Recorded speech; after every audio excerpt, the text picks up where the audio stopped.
and it looks like Parting will get that third base up uncontested. Yeah. Boom Boom is getting roach speed right now, getting a macro hatch as well as an evolution chamber.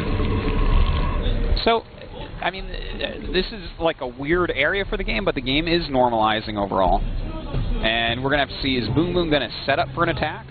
Is he going to go straight into Infestors? He's going to take a fourth base. I think he'll probably take a fourth. Wouldn't mind seeing a fourth base go up, but he is starting to make some roaches, and he is making a macro hatch, so yeah, I guess he might actually go for a timing attack here. Well, when you think about it, there are multiple places he can attack. There are 3 points he can attack.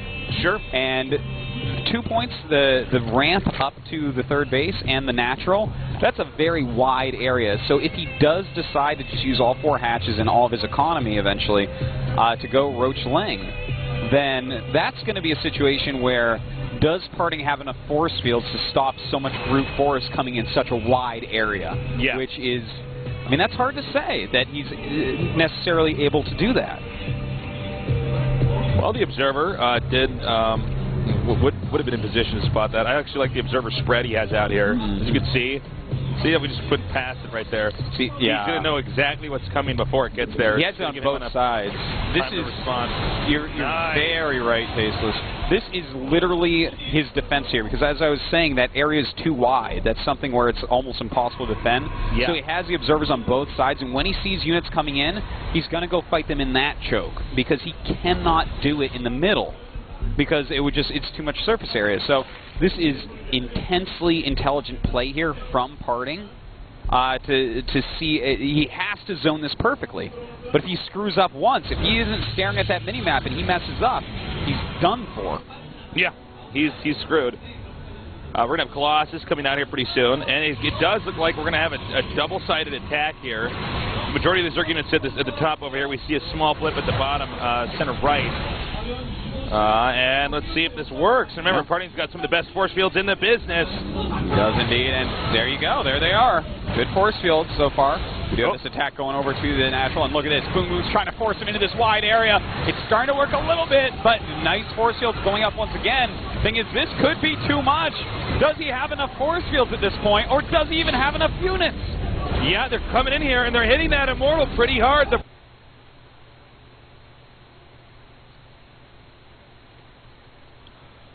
3, 2, 1, play. Hey guys, welcome back to IPL5, Winners Round 1. We have our PvP Game 2 on Cloud Kingdom. In the bottom left, we have the Blue Zerg playing for Team Evil Geniuses. Sorry for the mouse over. He is Huck. His opponent in the top right, again on Cloud Kingdom, the Red Protoss playing for Team Quantic Gaming. It is HwangSin. Both players had a pretty parallel tech path until that very end where Huck was able to get that forward pylon down and HwangSin wasn't able to stave off the Zealot pressure that he put down as a backup. So the supplies went heavily in Huck's favor with that early second base, and the all-in from the Blinkstalker all-in probably had +1 upgrades as well from HwangSin, was not able to do it. Now, Huck, of course, is a 2-time MLG champion. He won DreamHack, he won Home Story Cup, and HwangSin has won a number of Zotac Cups, which is a weekly tournament, if I'm not mistaken.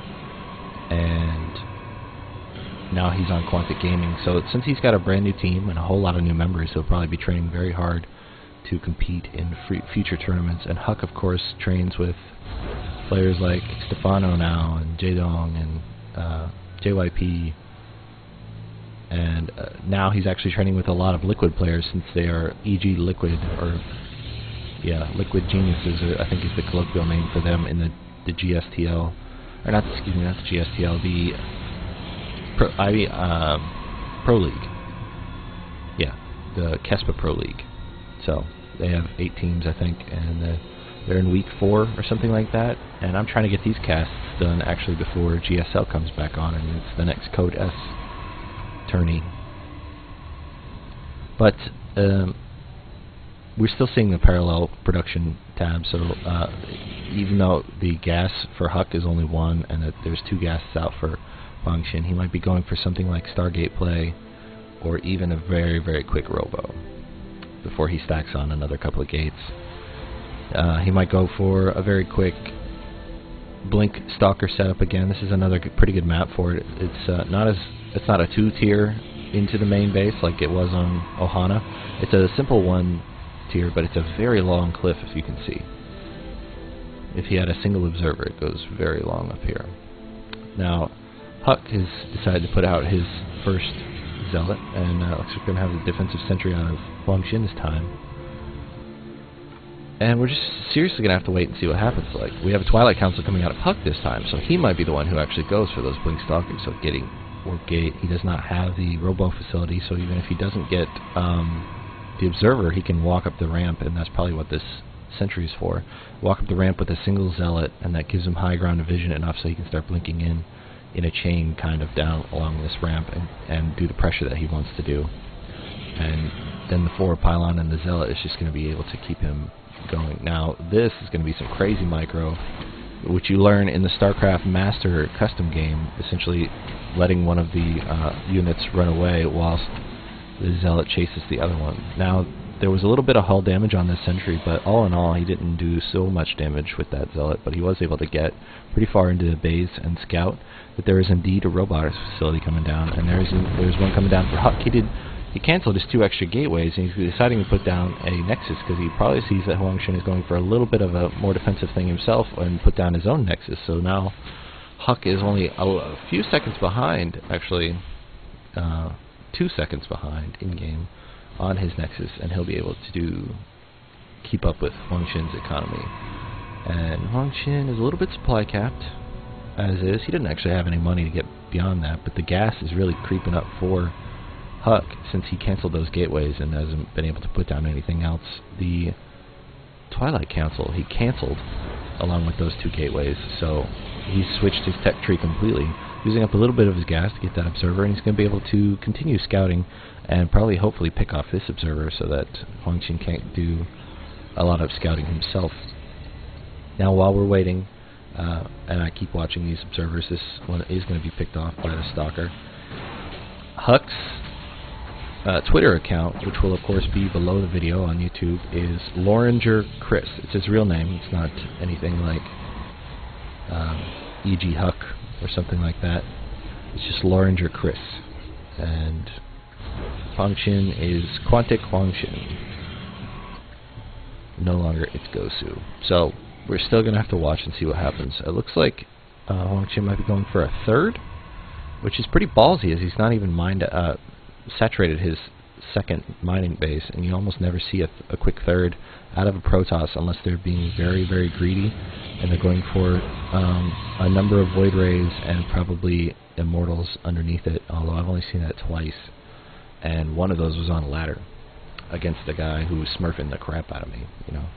So Smurf, for those of you who are new to StarCraft, is somebody who plays very, very below their level. The people who Smurf will tell you that it's just a non-main account, and they use them to practice a strategy or a different race or something like that. I call a Smurf a guy who's Diamond or Masters level, who tries to stay in the Gold League by losing 10 games in 10 minutes, and you can just look at their game history and see what that is, and they stay in Gold League or Silver League or Bronze League just to whoop up on noobs. I mean, granted, it's very, very compelling, and just, you know, it feels good to whoop up on people. And if you know that they're a noob going in, it just gives you a little bit more confidence. Even if you do mess up your tech tree or something like that, you do tend to feel good about it. Now we have double Stargate coming out of HwangSin. This is something I haven't seen in a long time.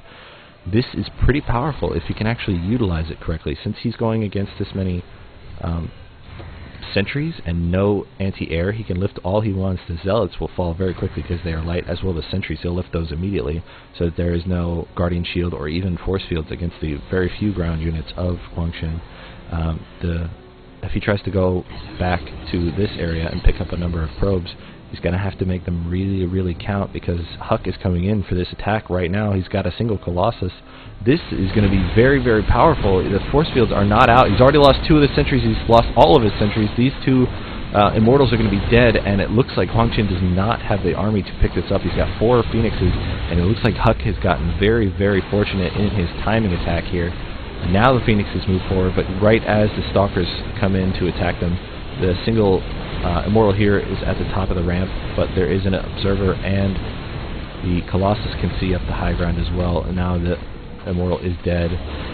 And more Phoenixes are coming out, but I don't believe it's Gosu will be able to do this. He's pulling all of his probes, and there it is, the GG. They would have died so quickly against the 11 Zealots that were here, and just look at the supply difference. Unfortunately for HwangSin, who's put up against Huck, who had his game at top notch, at least for the first winners round. And we will move into another best of 3 series coming at you right now on Chaotic TV from IPL5. Thank you very much for watching. Cheers.